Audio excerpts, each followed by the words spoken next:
Hello नमस्ते। तपाईँहरू चाहिँ जङ्गलतिरको यात्रा गर्दाखेरि चाहिँ पानी पाएन भने चाहिँ यस्तो लाराहरू हेर्ने है, यस्तो लारा हेर्ने। यो यस्तो गऱ्यो भने चाहिँ पानी आउँदैन, यस्तो गरेर पानी आउँदैन है। यो काटेर मात्रै पानी आउँछ। पानी छैन भने चाहिँ जुगाड भनेको चाहिँ यो यसरी पानी आउँछ।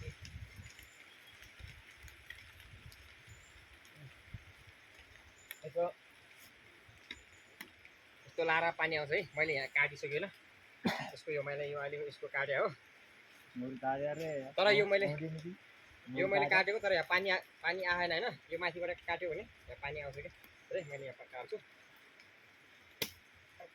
माछा नलागेर ल, अहिले पानी झरेन होइन। अब पानी आउँछ। यसको पानी आएन।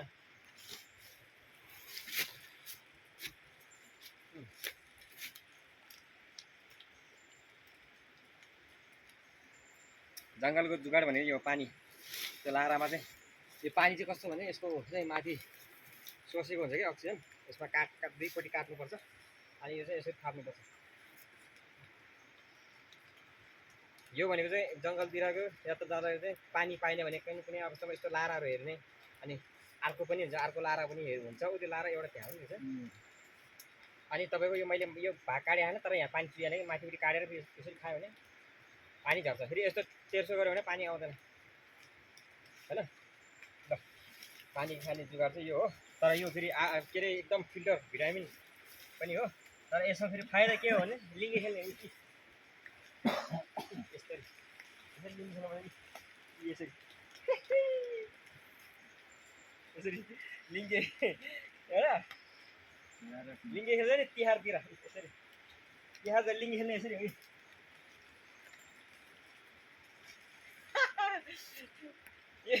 यसमा फाइदा भनेको धेरै छ। यसको पानी खान पनि पायो है, त्यसमा लिङ्गे खेल्न पनि पायो क्या। तर हामीले यहाँ काटिसक्यो नि, तर यो मर्दैन क्या।